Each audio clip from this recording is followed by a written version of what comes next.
국민의힘 이준석 대표의 징계 문제를 심의할 당윤리위원회가 오늘 저녁 열립니다. 이 대표의 정치적 명운과 집권 초반 여당 내부 권력 지형의 분수령이 될 이번 결정에 당 안팎에 관심이 쏠리고 있습니다. 네. 한편 국정원이 서해 공무원 피격 사건과 탈북어민 북송 사건과 관련해 박지원, 서훈 두 전직 국정원장을 검찰에 고발했습니다. 관련 내용 포함한 오늘의 정치권 이슈들 최수영 시사평론가, 서용주 더불어민주당 상근 부대변인과 함께 짚어보겠습니다. 두 분 어서 오십시오. 안녕하세요. 네, 오늘 있을 이준석 대표의 징계위 이야기부터 해보겠습니다. 오후 7시 이준석 대표 윤리위가 결국 열리게 됐습니다. 이 대표도 직접 출석해서 소명할 기회를 부여받는 그런 첫 윤리위이지 않겠습니까? 오늘 징계 결론이 날지, 난다면 어떤 정도의 결론이 날 거라고 예상을 하십니까? 근데 저는 뭐 결론이 날지도 약간 불투명한 상황이라고 보여집니다. 왜냐하면은 뭐 충분히 지금 그동안 이제 그 진행되는 과정을 놓고 보면 오늘 최종 결론을 내릴 듯 싶은 가능성이 매우 높긴 한데 최근에 여러 가지 이제 여권 내부의 사정들이 과연 그러면 7월 7일 날 오늘 결론을 내려버린다면은 과연 이준석 대표 이슈가 그러면 사그라들 것인가? 그럼 이게 수면 밑으로 들어가고 결론에 모두가 승복하고 모두가 따라줄 것인가? 그럴 가능성이 매우 낮아 보이거든요. 왜냐하면은 이준석 대표는 어떤 결론이 나더라도 사실 지금 이렇게 여러 가지 언론에 이제 인터뷰하는 쭉 놓고 보면은 거부할 수 있는 방안도 있고 그다음에 많이 그렇다면 이제 언론에 직접 나서서 그런 자신의 입장들을 또 이제 홍보할 그런 가능성이 매우 높기 때문에 이렇게 된다면은 지금 100일도 안 된 이 윤석열 정부의 국정 동력, 그러니까 어젠다 세팅이라든가 이 주요 이슈라든가 이걸 국민에게 지금 그렇지 않아도 지지율에 여러 가지 문제가 있는 상황에서 이게 계속 이걸 잠식하게 된다 그러면은 블랙홀처럼 사실 빠져들게 되는 이슈를 계속 잠식하고 들어가게 되지 않겠습니까? 그런 점에서 놓고 보면은 이거를 차라리 경찰 수사 결과를 보고 하자라는 쪽으로 윤리가 결론의 가능성도 일부는 남아 있지만 그럼에도 불구하고 윤리위가 이제까지 끌어와서 여기까지 온 이상 이걸 다시 한 번 더 연기한다는 거는 조금 이제 여러 가지 명분과 그런 지금 그 과정의 진행 상황들이 좀 약간 말하자면 석연치 않은 점도 좀 있을 수 있다는 또 그런 시각이 있기 때문에 결론이 만일 저는 난다고 한다면은 저는 경고 이상의 것이 날 거라고 생각은 듭니다. 그러니까 경고 이상 왜냐하면 경고 이상의 것이 나지 않을 거면 이제까지 사실은 이렇게 윤리가 끌고 올 이유도 사실 없었던 거죠. 그렇기 때문에 오늘 이제 이 대표의 소명이 어느 정도 이제 막판 어떤 그 윤리위원들의 결정에 상당 부분 영향을 끼칠 것으로 저는 생각이 됩니다만은 그럼에도 불구하고 만일 난다 그러면은 당원권 정지인데 과연 어느 정도의 당원권 정지일 것인가?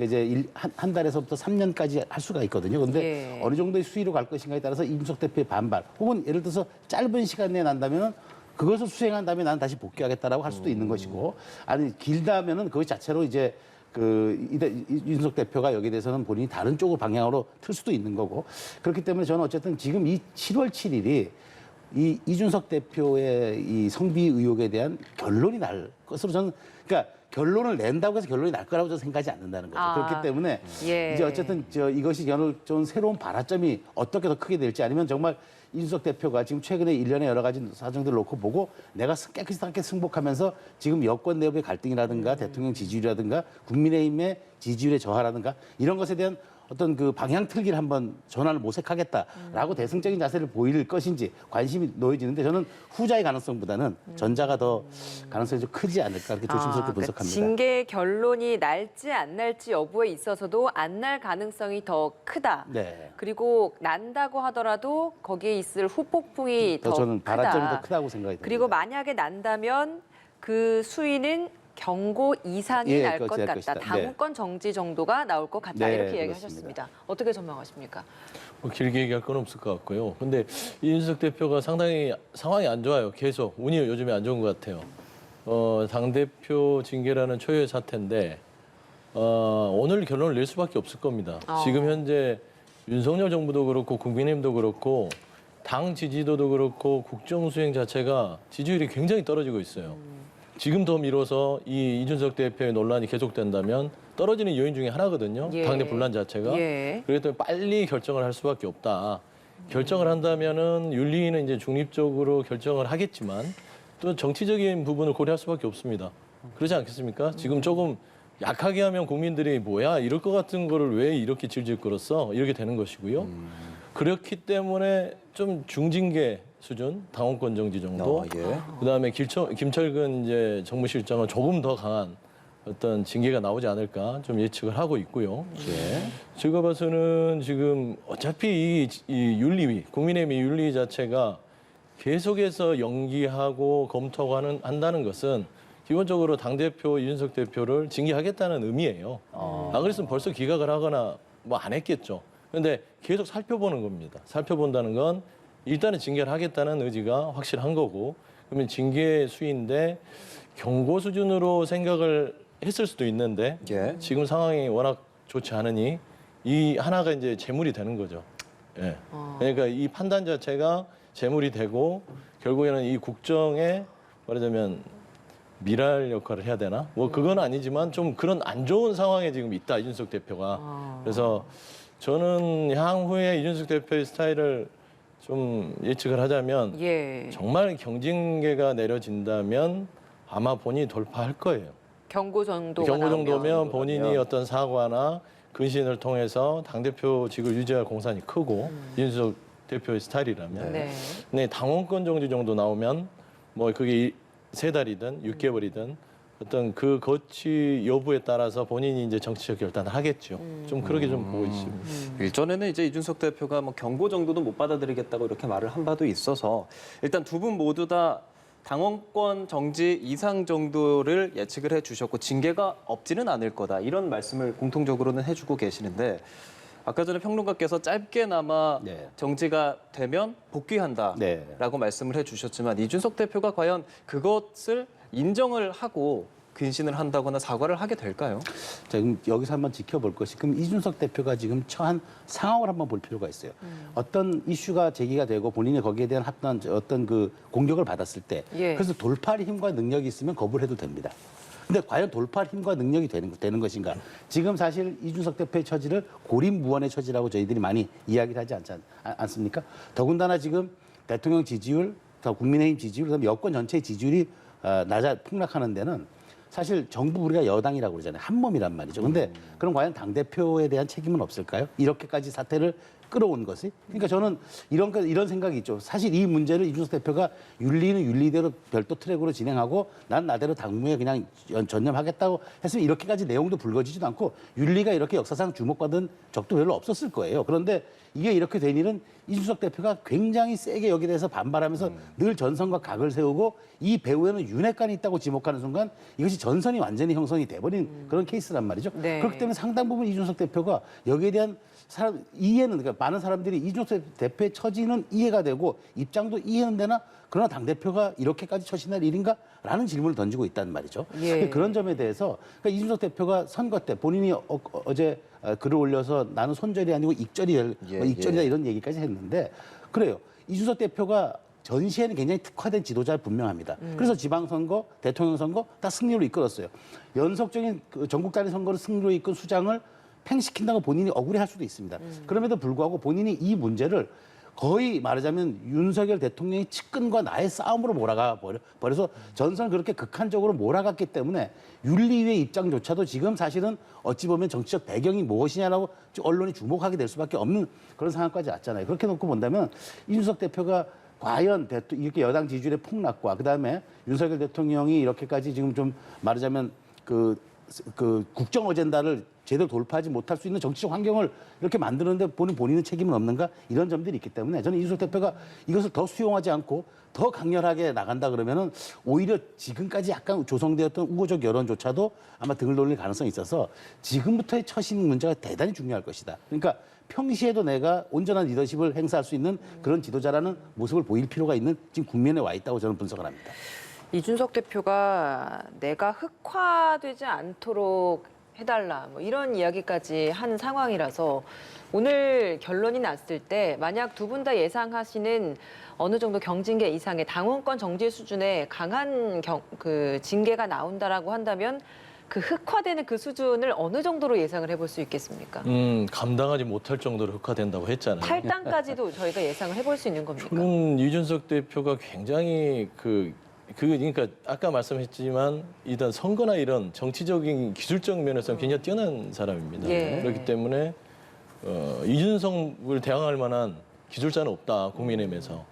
그러니까 그런 부분을 얘기한 것 같아요. 나 잘못 건들면 내가 나가서 무슨 일을 할지 모르지만 니들은 내 상대가 되지 않아. 이런 얘기를 하는 거거든요. 예.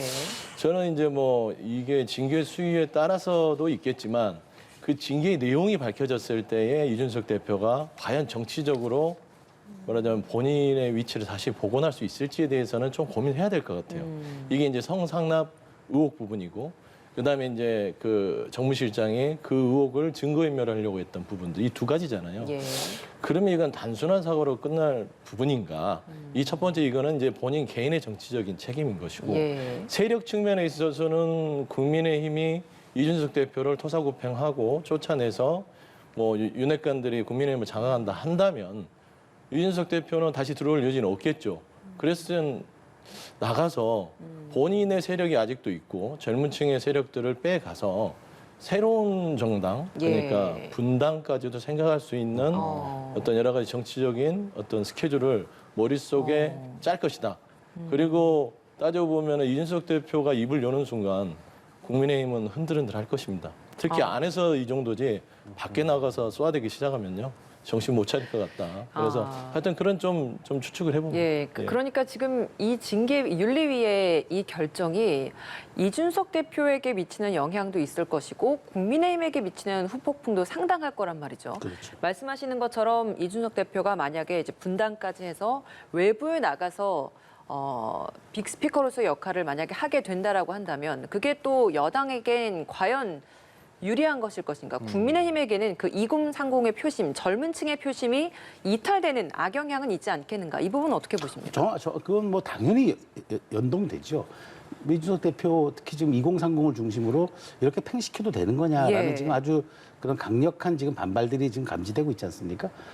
그런데 이제 이준석 대표가 그런 걸 배경을 믿고 나가서 뭐 탈당을 한다거나 신당을 창당한다. 저는 그 가능성이 매우 낮다고 봅니다. 왜냐하면 제가 아까 말씀드렸지만 과연 그것을 수행할 동력과 능력과 동력이 있느냐. 이게 정치에서 가장 중요합니다. 어떤 명분과 이런 것들보다도 그것을 실제로 수행할 수 있는 능력이 되느냐가 더 예. 중요하거든요. 그렇기 때문에 저는 이준석 대표가 그럼에도 불구하고 아마 다른 선택지를 찾으면 찾지 지금 나가서 신당을 창당하거나 뭐 탈당을 한다거나 하는 것은 사실상 되돌아올 수 없는 다리를 건너는 거고 윤석열 정부 초반입니다. 예. 만약 그렇게 됐을 때 이 본인이 어쨌든 지금 2012년 정치한 데뷔한 이래로 2012년 내내 여권에 거의 언저리에 범여권의 언저리에 예. 있었잖아요. 물론 미래통합당이라는 당은 갔었지만 그것 또한 사실은 여권에서 분화된 당이었기 때문에 지금 본인이 이렇게 된다 그러면은 야권으로서 이제 본인이 그런 대표성을 갖고 한번 해보겠다는 건데 저는 그 가능성이 매우 낮다고 보고 다만 제가 말씀드린 대로 이준석 대표에 대한 당내 약간 우호적 여론도 많이 있어요.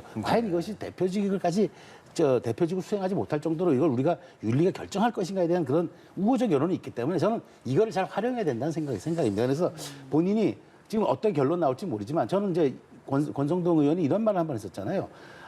지금보다는 속도보다는 정확성이다. 신속보다는 정확해야 한다. 누구나 납득할 수 있는 그런 결론이 낸다 그러면은 무언가 그 납득할 수 있는 결론에 근거한 그 기초, 이른바 경찰 수사 결과라든가 이런 것이 있어야 되지 않겠냐 이런 얘기를 했기 때문에 저는 만일 이게 경찰 수사 결과 이후라고 발표가 되는 순간 저는 이거 잠복기에 좀 들어간다고 봐요. 이 이슈는 잠복기에 들어갈 수 있습니다. 그렇기 때문에 이준석 대표가 물론 윤리의 결정은 이거와 좀 별개로 갈 수 있겠지만 저는 이준석 대표가 여기에 대해서 어떤 이제 태도를 보이느냐가 저는 다 국민의힘 내부에서도 이준석의 차후 가능성과 차후 스텝을 밟을 수 있는 그런 여건을 만들어주기 때문에 저는 지금부터 조금 더 이준석 대표의 그 태도 문제에 좀 신중을 기할 필요가 있다라는 말씀드리겠습니다. 저는 이제 한 가지 좀 덧붙이면 네. 이 정당의 윤리라는 것은 수사기관이 아니라서 그 결정을 할 수가 없어요. 그러니까 이제 품위 손상이죠. 예. 품위 손상 수준이 경고냐, 당원권 정리냐 이제 그 수위를 정하는 거거든요. 그래서 이거는 경찰 수사와 별개예요. 만약에 국민의힘이 경찰 수사를 이유로 연기를 하거나 정확한 어떤 경찰 수사의 그 내용을 바탕으로 해서 윤리 결정하겠다. 그러면은 역시 또 봐주기 하나보다 이런 식이 되기 때문에 지금 현재 국민의힘이 갖고 있는 여러 가지 지금 안 좋은 상황. 왜냐하면 국정 자체가 제대로 안 돌아가면서 국민들한테 지지도가 계속해서 떨어지지 않습니까? 상당히 심각한 상황이에요. 그런 상황에서는 이준석 대표의 징계를 미뤘다가는 그 폭풍을 감내하기 힘들 것이다. 라고 좀 보고 있습니다. 결론을 내지 않으면 이준석 그 대표의 이 성상납 관련 의혹 논란이 더 커지면서 정부의 부담이 될 수도 있다 이런 시각도 있고 결론을 낸다면 그 후에 이준석 대표의 향후 행보에 대해서는 후폭풍이 크기 때문에 또 이 또한 또 악영향이 있을 수 있다. 그러니까 어느 방향이 되든 국민의힘이 당분간은 좀 내홍에 굉장히 크게 휩싸일 것 같네요. 그렇죠. 그래서 제가 그래서 늘 말씀드리지만 7월 7일이 종결점이 아니라 새로운 발화점의 시작일 수도 있다는 그런 제가 말씀 많이 드렸습니다. 예, 한번 연기된 이 윤리심이 오늘 오후 7시에 열립니다. 그 결과를 가지고 또 나중에 이야기를 나눠보도록 하고요. 국정원이 박지원 그리고 서훈 전 두 명의 국정원장을 고발했습니다. 이게 각각 서해 공무원 피살 사건 이 첩보 보고서를 무단으로 삭제한 혐의, 그리고 탈북어민 강제 북송 사건 조사를 강제로 끝냈다, 이 혐의로 고발을 한 건데, 수장이었던 이 두 사람을 지금 이 시점에 고발을 했다는 것, 어떤 배경으로 봐야 합니까?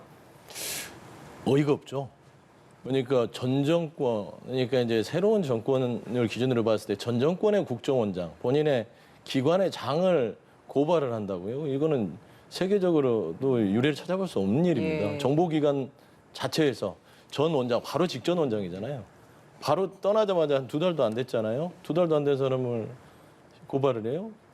제가 봐서는 이거는 따지고 보면은 이제 국정원이 정치화되고 있다. 그렇게 국정원의 정치화를 막기 위해서 여러 가지 제도개혁을 해서 국정원이 정치에 개입하지 못하도록 정말 힘들게 돌려놨더니 얼마 되지도 않아서 바로 전 국정원장을 고발을 한다. 그리고 이 자체가 안보 문제예요. 그러니까 박지원 원장께서도 소설 쓰고 있다라고 하는 것들은 본인이 국정원장으로서 이미 그런 사실들이 가장 잘 알 거 아니에요. 이거는 행위라고 보는 거예요. 그러니까 내용이 있었으면 벌써 그 전에 국정원이 아니라 뭐 검찰이든 어떤 다른 수사기관에서 얘기가 돼야 되지만 국정원에서 자기의 국정원장을 전 정권의 국정원장을 한다. 저는 이제 윤석열 정부를 들어서면서 참 계속 지켜보고는 있습니다. 예. 그러니까 지금 한 2달이 안 돼 가는데 계속해서 사정정국, 그다음에 안보장사 이외에는 없어요. 그러니까 국민들이 되게 답답해합니다. 지금 물가 잡고 민생 경제 부분에 주력을 해도 잘하나 들여다 볼까 말까한데 그래서 그거 잘하라고 했더니 그거 잘하라고 하면 갑자기 북한 안보 얘기 꺼내서 뭐 북송을 했다는 등 뭐 서해 공무원 이런 네. 부분들에서 계속 쟁점화를 시켜요. 네. 그다음에 뭐 전 정권 수사를 하고 이런 부분들이 과연 맞는지. 그다음에 보십시오. 검찰, 경찰, 국정원까지 이제 정치화가 돼요. 저는 검찰을 보면서 이건 40년 전으로 돌아간 거다. 42년 전. 1980년대 전두환 정권 때 군부 독재가 말하자면 군사, 그러니까 군인들이 다 권력을 나눠 먹었잖아요.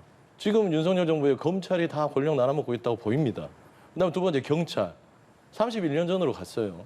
당시에 박정철 군 시사 사건 때문에 경찰이 말하자면 개혁이 되고 경찰청법을 만들면서 경찰이 정치에 휘둘리지 말고 독립적으로 하자라고 해서 그렇게 31년 전에 했는데 다시 윤석열 정부 들어서 윤석열 대통령의 최측근 이상민 장관이 행정안전부 장관이 나서서 경찰 인사를 발표하고 이 경찰청장처럼 경찰 일선을 돌면서 뭐 순시를 해요. 이게 행안부 장관인지 경찰국 장관인지 모르겠어요. 근데 결국에는 경찰청도 31년 전으로 돌려놓습니다. 예. 그다음에 이제 국정원도 지금 보면 국정원이 되는 부분들을 우려하는 건 딱 이명박 정부 시절에 원세훈 전 국정원장이 정치에 개입해서 어떻게 됐습니까? 감옥 가셨잖아요. 근데 이런 겁니다. 국정원이 불행해지는 건 정치에 개입하는 순간 국가 권력이 국정원을 흔드는 순간 검찰, 경찰, 국정원이 모든 게 지금 현 정부에 있어서 손아귀에 들어가는 것은 지금 전혀 행복하고 불행한 일일 수밖에 없고 향후에 이렇게 될 수밖에 없다. 예. 그런 우려들이 있어서 저는 좀 이런 부분들은 좀 신중하게 접근해야 된다라는 좀 심각한 우려를 생각하고 있습니다. 예, 검찰과 경찰의 예를 들어서 국정원까지도 정치화하는 것 아니냐라는 비판적인 목소리를 내주셨습니다. 어떻습니까, 평론가님? 저는 좀 생각이 다른데 왜냐하면 예. 그렇게 뭐 야당에서 주장할 수는 있습니다. 그러나 저는 이것이 국정원의 어떤 정상화 작업의 일부라고 생각을 합니다. 왜냐하면 지금 문재인 정부 때 제가 제일 문재인 정부 잘한 것이 그 IO들 각 기관에 출입하는 IO들을 폐지시킨 건 잘했습니다. 그러니까 국내 정보에 관여하지 마라.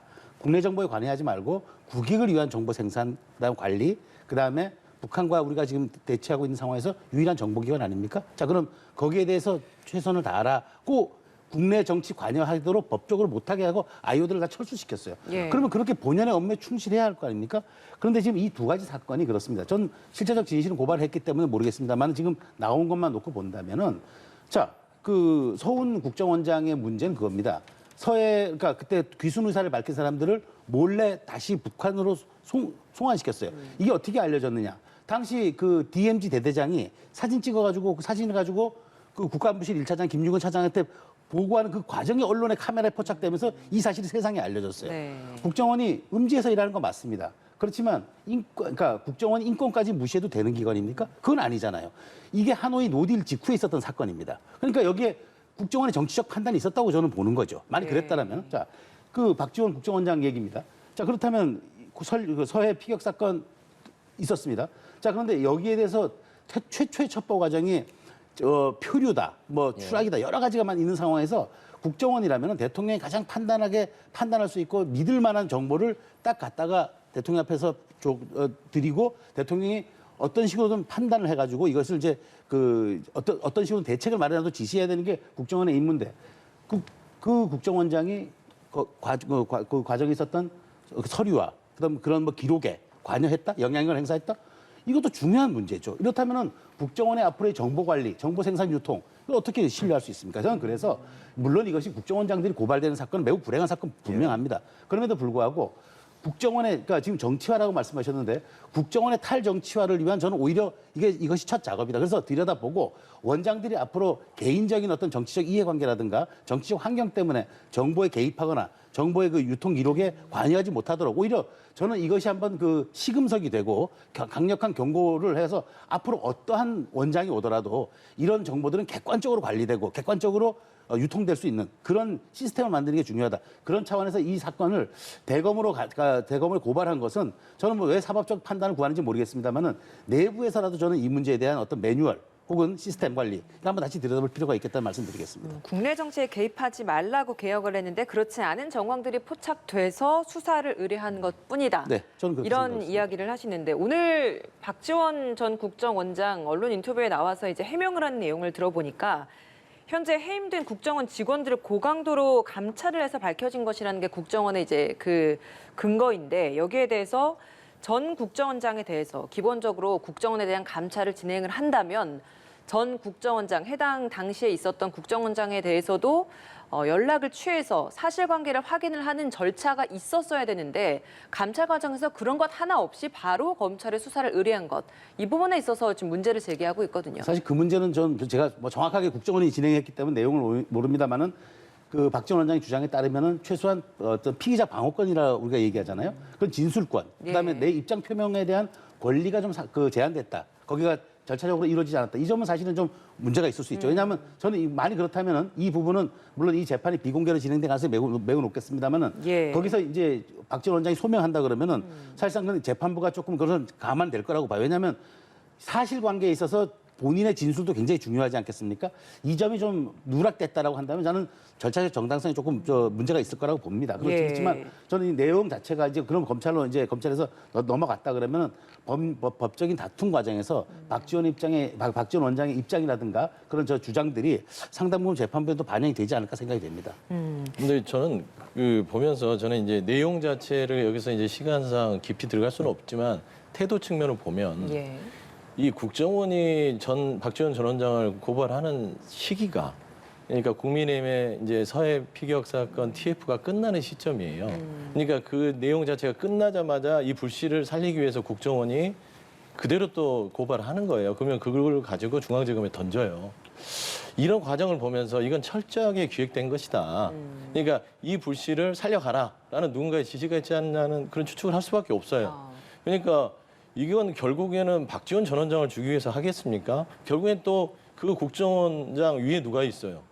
이 직계상 대통령이잖아요. 그러면 문재인 전 대통령을 겨냥해서 결국엔 또 기승전 문재인 반문이죠.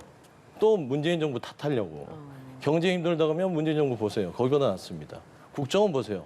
저 국정원 자체 제가 뭐 검찰 장악이라고 얘기를 하지만 솔직히 말하면 국정원장 가자마자 그 간부들 60명인가를 대기 발령시키잖아요. 어떻게 이런 일이 있어요. 그렇게 해가는 과정들 속에서 비판이 있을까 봐 이거를 바로잡아내는 과정이다.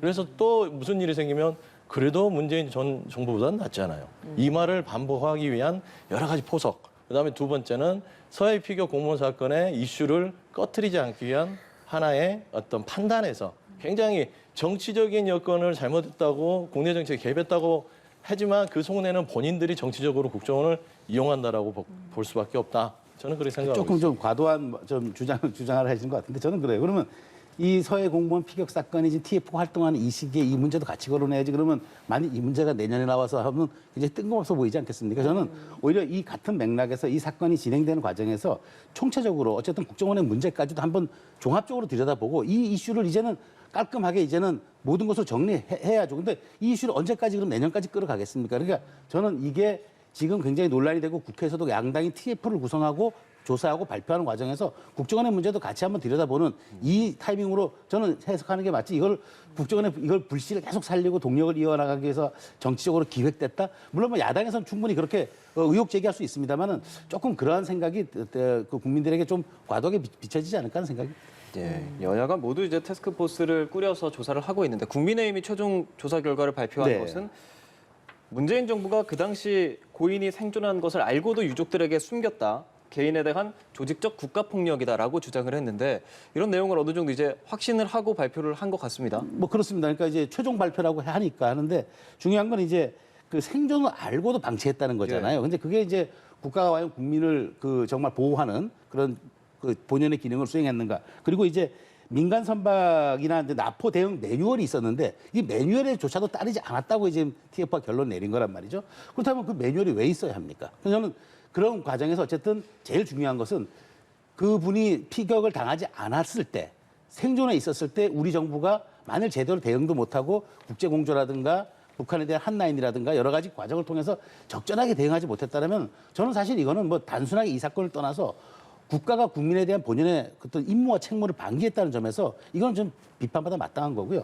여기에 대해서는 저는 그렇습니다. 누구를 벌하자, 누구에게 책임을 묻자라기보다는 다시는 이런 비극적인 일이 반복되지 않도록 그럼 왜 매뉴얼을 만듭니까? 그럼 매뉴얼이 지켜지고 그것이 어떤 모든 부처라든가 대통령을 비롯한 모든 이제 국가의 중추에 있는 분들이 이 시스템대로만 움직이지 하자는 그런 그 교훈과 그런 말하자면은 결론이 났다 그러면은 여기에 대해서 저는 상당히 그런 의미에서는 진일보했던 수사 결과다, 조사 결과다. 저는 그렇게 말씀드리겠습니다. 예.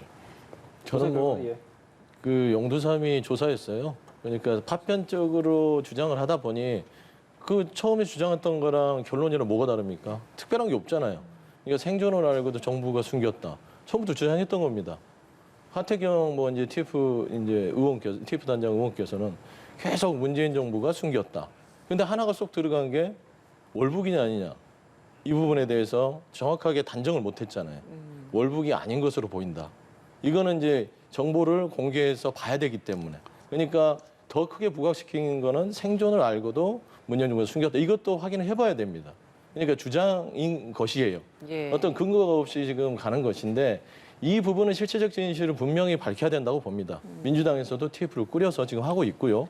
그리고 원 구성이 정상화가 되면 이거는 뭐 국방이든 정보이든 어디에서든지 이 실체적 진실에 대해서 밝혀야 될 문제인 것은 분명합니다. 예. 하지만 이거를 가지고 제가 늘 얘기하지만 국민의힘에서 이게 하나의 그냥 정쟁 수단으로 하면서 본인들의 잘못을 숨기는 이불 같은 역할을 해서는 안 된다. 그래서 이거는 이제 마무리하셨으니까 끝내고 국정원 부분도 아까 서두에 말씀했지만 이걸 계속 정쟁화시키는 언론 플레이도 하지 마시고 박지원 전 국정원장에 대해서 조사할 게 있으면 조사해서 그거 빨리 털어내고 빨리 민생으로 복귀하자.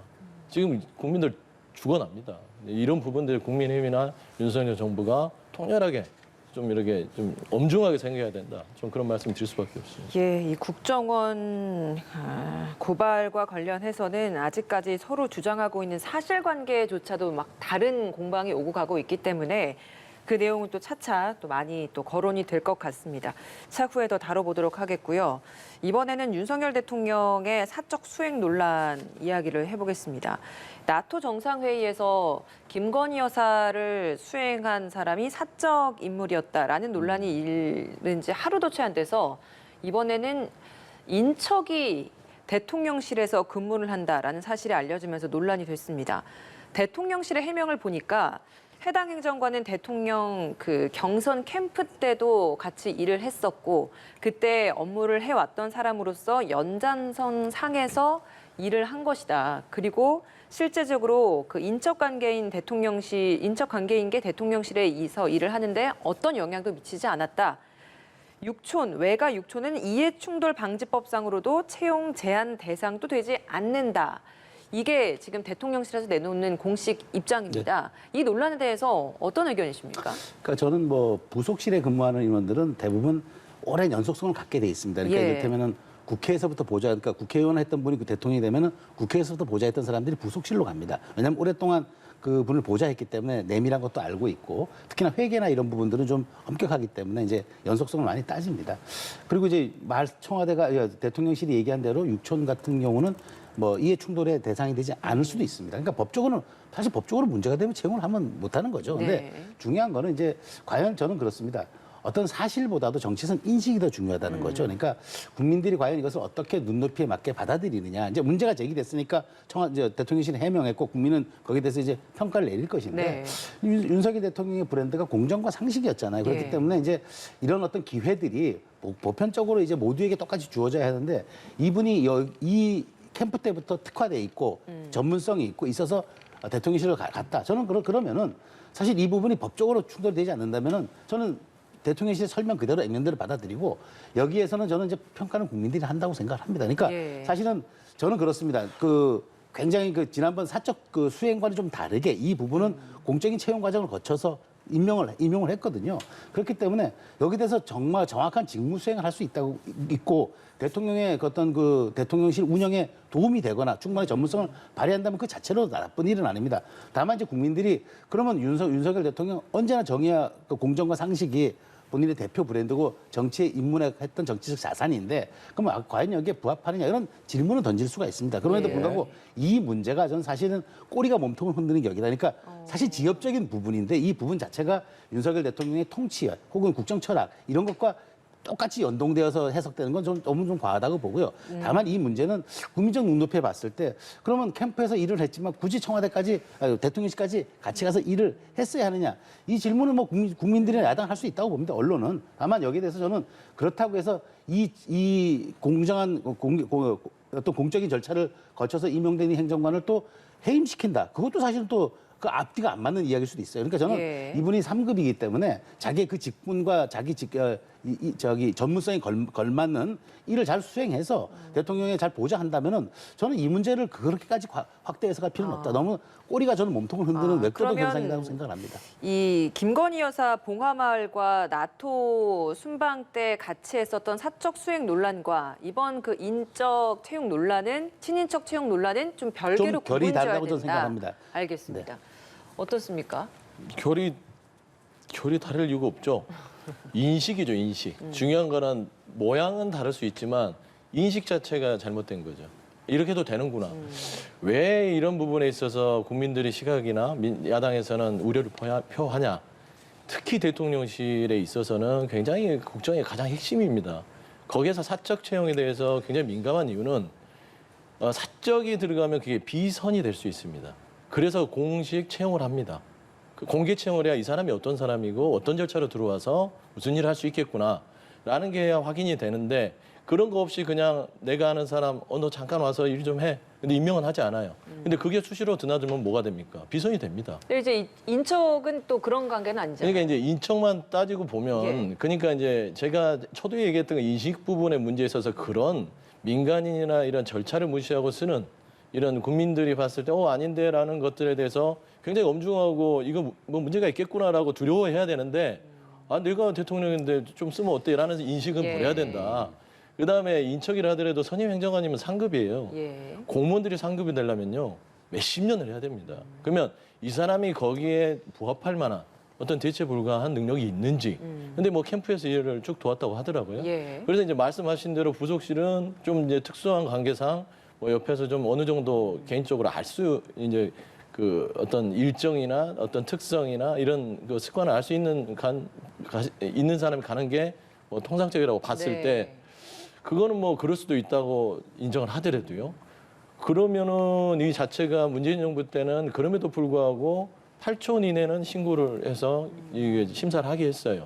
왜 그러냐면 지금 청년들이나 어떤 우리 사회 전반으로 보는 건 아빠 찬스 있잖아요. 예. 근데 이거는 보면 친척 찬스 아닙니까? 그렇게 돼서는 안 된다.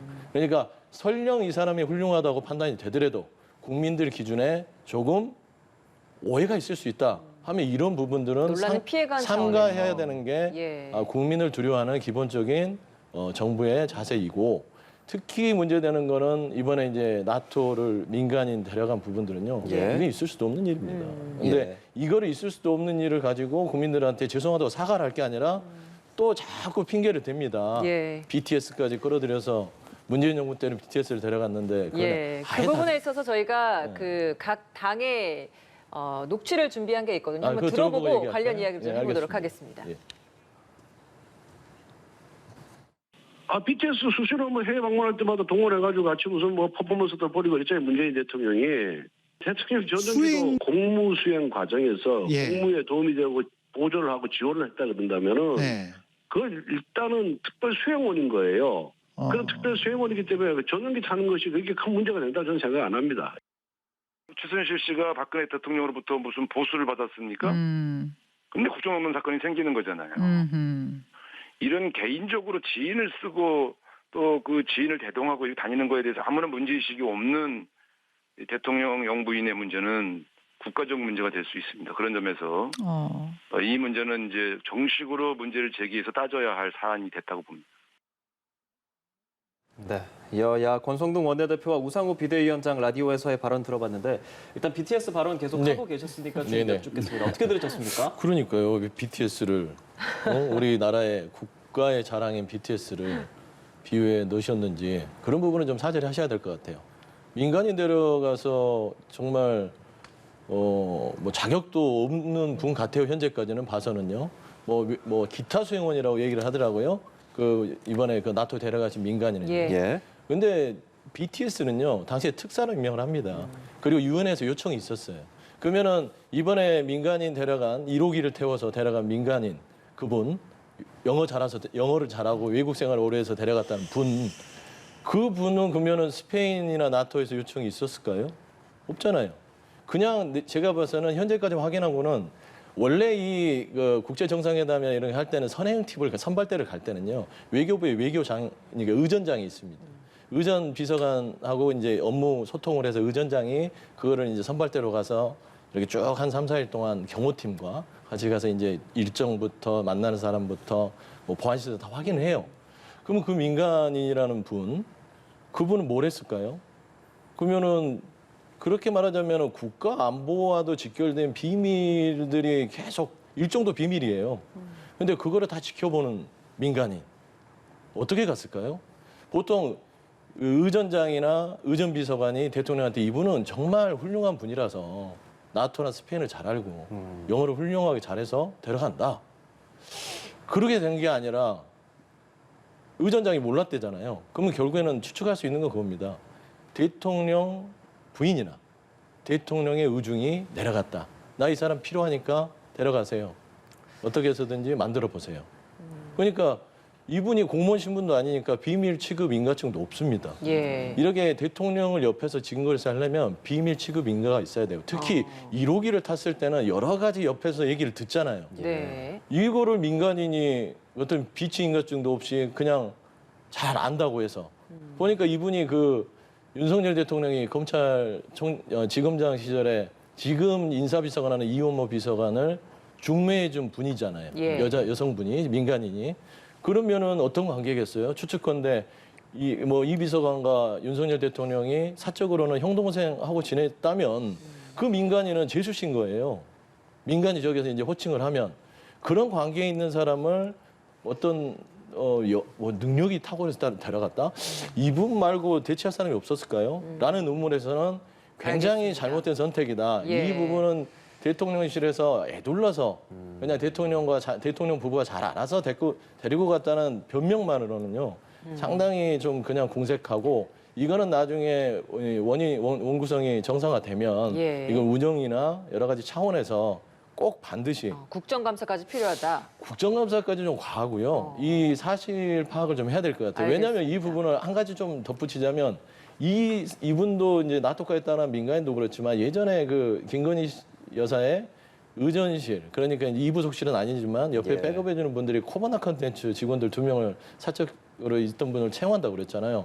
저는 이 전체적인 지금 김건희 여사에 대한 어떤 백업 팀이 너무 사적 공간에서 이루어진다. 그리고 대통령이나 대통령 부부 자체가 이런 문제의식을 전혀 느끼지 못하고 있다면 이건 언젠가는 큰 사고가 터질 수 있기 때문에 예, 이거 국회 차원에서 알겠습니다. 점검을 해야 될 것 같습니다. 예. 그래서 저는 사실 뭐 저도 청와대 2년 반 근무하면서 순방을 10회 저도 갔었습니다. 그래서 제가 이 내용을 조금 아는데 네.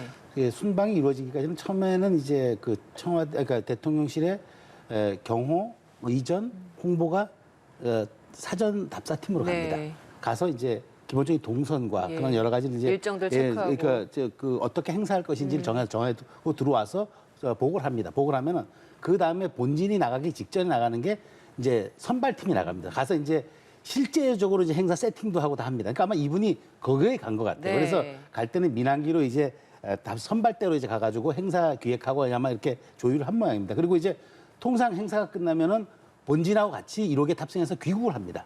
그거는 뭐 관례가 그렇습니다. 그렇기 때문에 따로 오는 경우도 있습니다. 따로 오는 네. 경우도 있는데 행사팀들은 그냥 한꺼번에 다 귀국을 해서 네. 1호기에 들어갑니다. 다만 이 과정에서 이제 탑승하고 이제 이런 모든 것들은 의전팀하고 이제 다 얘기해가지고 이제 자리 배정을 하는 거죠. 네. 그렇기 때문에 이건 공적인 과정을 거쳐서 이루어졌을 겁니다. 대통령과 같은 숙소에서 머문 것도 다 그러면은 그렇죠. 다 이제 문제가 안 되는 거군요. 아니 그것이 다 서로 의전하고 다 협의가 된 겁니다. 된 거고 그다음에 대통령이 이러기에는 알다시피 기자들이 후미에 탑승을 그렇죠. 합니다. 그렇기 때문에 사실 거기에서 뭘 속이고 뭐 할 것도 없습니다. 이미 다 기본적으로 기자들도 다 알게 돼 있습니다. 그렇기 때문에 저는 사실 여기서 논란이 되는 건 그겁니다. 이분이 그렇게 좀 능력이 출중한 분이었으면은 차라리 공적 시스템에 편입해서 그냥 갔으면 되는데 특히 이제 그렇게 전문가의 조언을 받았고 이해 충돌의 소지가 있을까 봐 보수도 지급하지 않았다. 전 사실 이 대목이 좀 의아한 거예요. 아니 공적인 그런 지원을 받았으면 거기에 합당한 사례를 왜냐하면 본인이 이제 말하자면은 자기 시간을 들여서 그렇게 한 일주일이나 이렇게 장기적인 시간을 네. 이렇게 썼으면은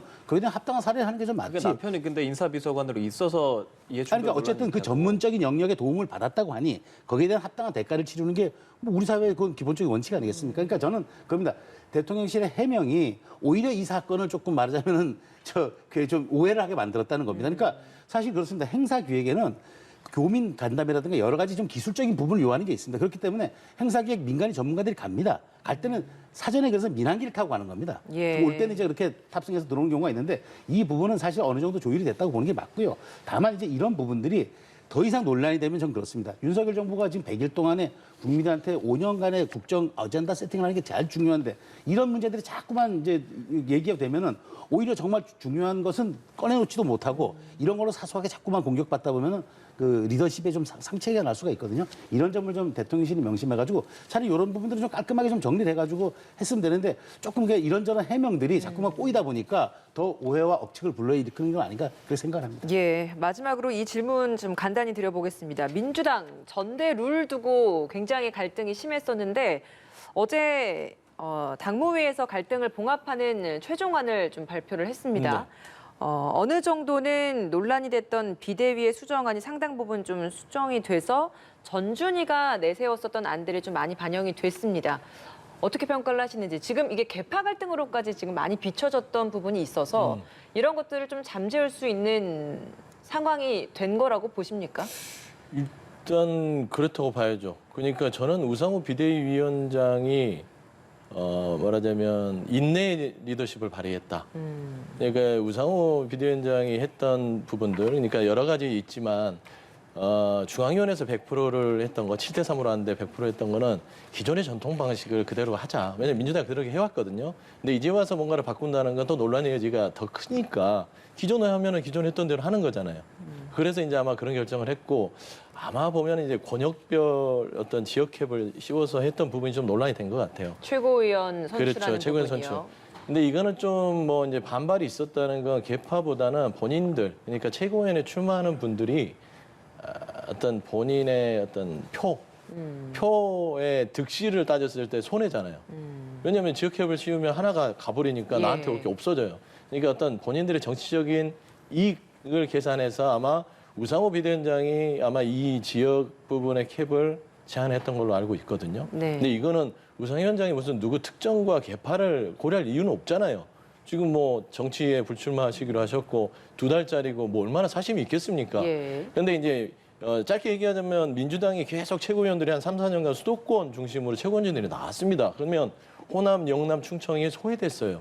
그래서 그 민심들, 당원들의 어떤 의견들을 대변할 수 있는 최고위원들을 강제적으로라도 좀 어떤 자리를 마련하자라는 취지에서 했는데 이제 일부 최고위원들은 본인 표들이 사라지니까 이제 반발했던 겁니다. 그래서 제가 봐서는 계파 갈등으로 보여주는 게 길게 끌어가면 안 되니까 우상호 위원장께서 하루 만에 바로 그냥 좀 여러 가지 뭐 양보라고 해야 될까요? 하여튼 리더십을 발휘했다라고 예. 좀 평가하고 있습니다. 근데 결국엔 갈등을 불러왔던 게 비대위의 이런 결정들이었기 때문에 이게 결론적으로는 다시 전준위 안으로 이제 많이 반영이 되다 보니까 갈등을 불러일으켰던 비대위의 책임론 이야기도 나오는데 그런 것들은 문제없이 그냥 가도 괜찮겠습니까? 글쎄 뭐 과정에서 있었던 이제 그 어떤 그 의견 충돌로 봐야 되겠죠. 근데 사실 이 문제가 이재명 의원의 출마에 전혀 지장을 주는 게 아니라 최고위원들 선출에 영향을 주다 보니까 결국 이렇게 된다면은 이재명 의원이 대표가 될 가능성이 또 매우 높아졌고 최고위원들도 이재명 친명을 좀 표방하는 분들이 최고위원에 도열할 가능성이 높아졌기 때문에 결국 이제 이런 비대위 논란이 뭐 저는 우상호 의원 잘 뭐 정리했다고 말씀하시니까 논평은 더 이상 안 하겠습니다만 다만 이 결과로 인해서 앞으로 이제 민주당의 모습은 친명 체제로의 급속한 전환이 이루어지는 분기점이 됐다. 결국은 어대명에 가는 그런 어떤 길이 단초가 마련됐을 것이다라고 저는 평가하겠습니다. 알겠습니다. 오늘 말씀 여기까지 듣도록 하겠습니다. 최주영 시사평론가, 서용주 더불어민주당 상근 부대변인이었습니다. 고맙습니다.